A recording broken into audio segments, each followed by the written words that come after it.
Chapter 2. Mistress Mary quite contrary. Mary had liked to look at her mother from a distance, and she had thought her very pretty, but as she knew very little of her, she could scarcely have been expected to love her or to miss her very much when she was gone. She did not miss her at all, in fact, and as she was a self-absorbed child, she gave her entire thought to herself, as she had always done. If she had been older, she would no doubt have been very anxious at being left alone in the world, but she was very young, and as she had always been taken care of, she supposed she always would be. What she thought was that she would like to know if she was going to nice people, who would be polite to her and give her her own way, as her ayah and the other native servants had done. She knew that she was not going to stay at the English clergyman's house where she was taken at first. She did not want to stay. The English clergyman was poor, and he had 5 children nearly all the same age, and they wore shabby clothes, and were always quarrelling and snatching toys from each other. Mary hated their untidy bungalow, and was so disagreeable to them that after the first day or two nobody would play with her. By the second day they had given her a nickname which made her furious. It was Basil who thought of it first. Basil was a little boy with impudent blue eyes and a turned-up nose, and Mary hated him. She was playing by herself under a tree, just as she had been playing the day the cholera broke out. She was making heaps of earth and paths for a garden, and Basil came and stood near to watch her. Presently he got rather interested, and suddenly made a suggestion. "Why don't you put a heap of stones there, and pretend it is a rockery?" he said. "There, in the middle." And he leaned over her to point. "Go away!" cried Mary. "I don't want boys. Go away!" For a moment Basil looked angry, and then he began to tease. He was always teasing his sisters. He danced round and round her, and made faces, and sang and laughed. "Mistress Mary, quite contrary, how does your garden grow, with silver bells and cockle shells, and marigolds all in a row?" He sang it until the other children heard and laughed too, and the crosser Mary got, the more they sang Mistress Mary quite contrary, and after that, as long as she stayed with them, they called her Mistress Mary quite contrary when they spoke of her to each other, and often when they spoke to her. "You are going to be sent home," Basil said to her, "at the end of the week, and we are glad of it." "I am glad of it too," answered Mary. "Where is home?" "She doesn't know where home is," said Basil, with 7-year-old scorn. "It's England, of course. Our grandmamma lives there, and our sister Mabel was sent to her last year. You are not going to your grandmamma. You have none. You are going to your uncle. His name is Mr. Archibald Craven." "I don't know anything about him," snapped Mary. "I know you don't," Basil answered. "You don't know anything. Girls never do. I heard father and mother talking about him. He lives in a great, big, desolate old house in the country, and no one goes near him. He's so cross he won't let them, and they wouldn't come if he would let them. He's a hunchback, and he's horrid."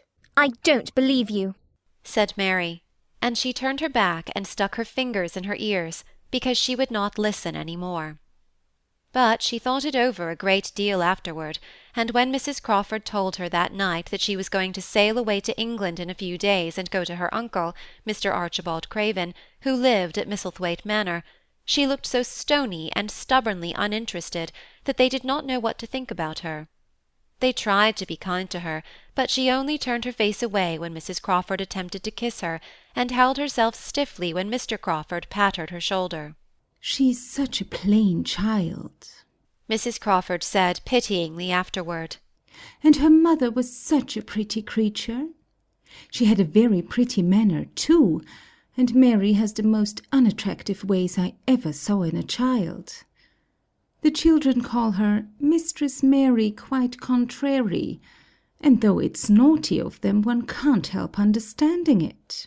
Perhaps if her mother had carried her pretty face and her pretty manners oftener into the nursery, Mary might have learned some pretty ways too.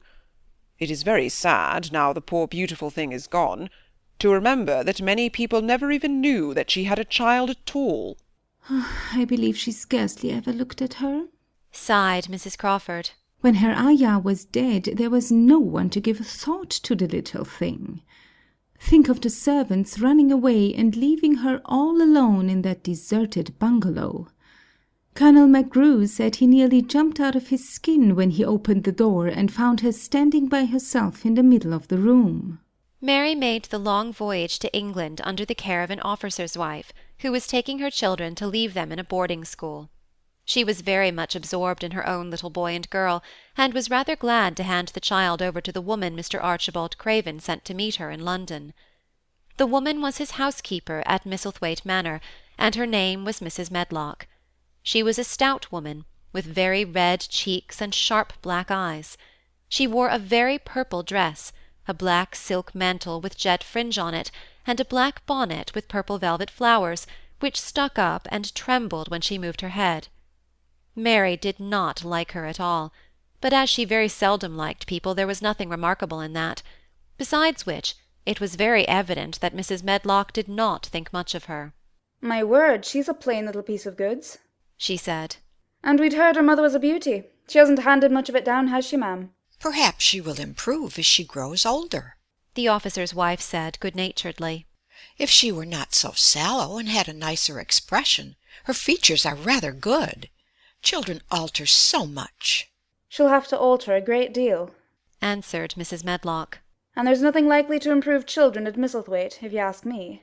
They thought Mary was not listening because she was standing a little apart from them at the window of the private hotel they had gone to. She was watching the passing buses and cabs and people, but she heard quite well, and was made very curious about her uncle and the place he lived in. What sort of a place was it, and what would he be like? What was a hunchback? She had never seen one. Perhaps there were none in India. Since she had been living in other people's houses and had had no ayah, she had begun to feel lonely and to think queer thoughts which were new to her. She had begun to wonder why she had never seemed to belong to anyone, even when her father and mother had been alive. Other children seemed to belong to their fathers and mothers, but she had never really seemed to be anyone's little girl. She had had servants and food and clothes, but no one had taken any notice of her. She did not know that this was because she was a disagreeable child, but then, of course, she did not know she was disagreeable. She often thought that other people were, but she did not know that she was so herself. She thought Mrs. Medlock the most disagreeable person she had ever seen, with her common, highly-coloured face and her common fine bonnet. When the next day they set out on their journey to Yorkshire, she walked through the station to the railway carriage with her head up and trying to keep as far away from her as she could, because she did not want to seem to belong to her. It would have made her angry to think people imagined she was her little girl. But Mrs. Medlock was not in the least disturbed by her and her thoughts. She was the kind of woman who would "stand no nonsense from young ones." At least that is what she would have said if she had been asked. She had not wanted to go to London just when her sister Maria's daughter was going to be married, but she had a comfortable, well-paid place as housekeeper at Misselthwaite Manor, and the only way in which she could keep it was to do at once what Mr. Archibald Craven told her to do. She never dared even to ask a question. "Captain Lennox and his wife died of the cholera," Mr. Craven had said in his short, cold way. "Captain Lennox was my wife's brother, and I am their daughter's guardian. The child is to be brought here. You must go to London and bring her yourself." So she packed her small trunk and made the journey. Mary sat in her corner of the railway carriage and looked plain and fretful. She had nothing to read or to look at, and she had folded her little thin black-gloved hands in her lap. Her black dress made her look yellower than ever, and her limp light hair straggled from under her black crape hat. "A more marred-looking young one I never saw in my life," Mrs. Medlock thought. Marred is a Yorkshire word, and means spoiled and pettish. She had never seen a child who sat so still without doing anything, and at last she got tired of watching her, and began to talk in a brisk, hard voice. "I suppose I may as well tell you something about where you are going to," she said. "Do you know anything about your uncle?" No. Said Mary. "Never heard your father and mother talk about him?" No. Said Mary, frowning. She frowned because she remembered that her father and mother had never talked to her about anything in particular. Certainly they had never told her things. "Humph," muttered Mrs. Medlock, staring at her queer, unresponsive little face. She did not say any more for a few moments, and then she began again. I suppose you might as well be told something, to prepare you. You are going to a queer place. Mary said nothing at all, and Mrs. Medlock looked rather discomfited by her apparent indifference, but after taking a breath she went on. Not but that it's a grand big place in a gloomy way, and Mr. Craven's proud of it in his way, and that's gloomy enough too.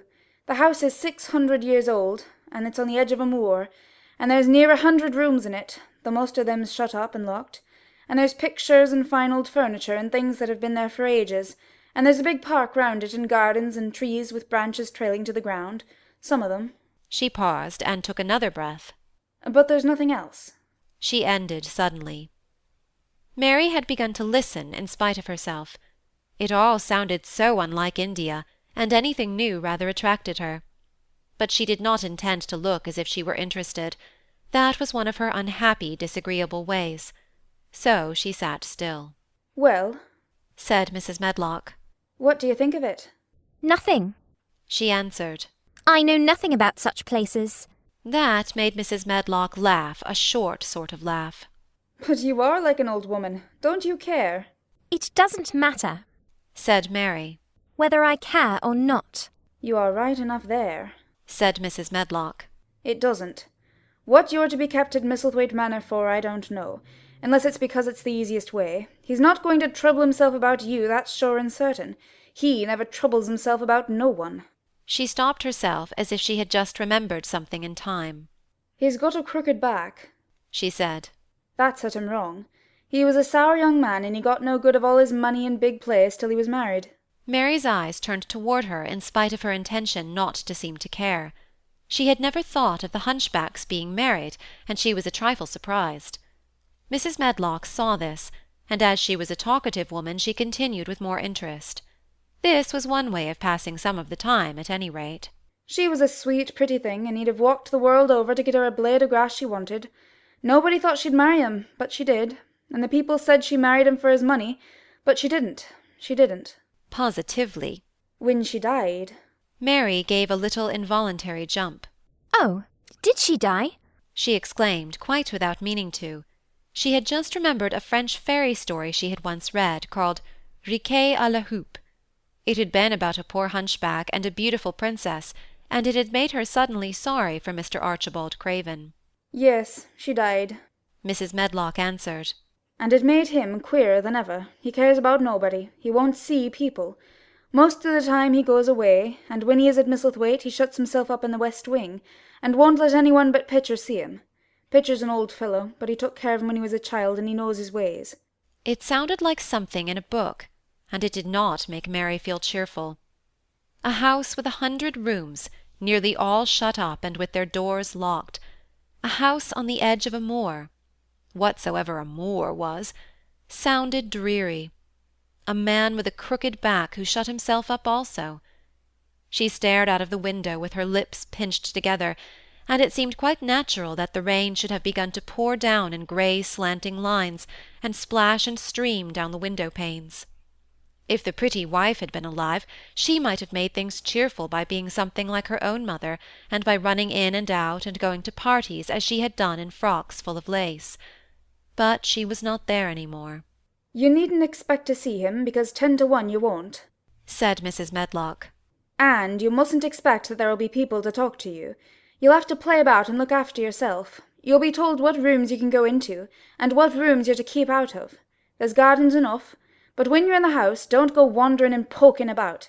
Mr. Craven won't have it. I shall not want to go poking about, said sour little Mary, and just as suddenly as she'd begun to be rather sorry for Mr. Archibald Craven, she began to cease to be sorry, and to think he was unpleasant enough to deserve all that had happened to him. And she turned her face toward the streaming panes of the window of the railway carriage, and gazed out at the grey rainstorm, which looked as if it would go on for ever and ever. She watched it so long and steadily that the greyness grew heavier and heavier before her eyes, and she fell asleep. End of chapter 2.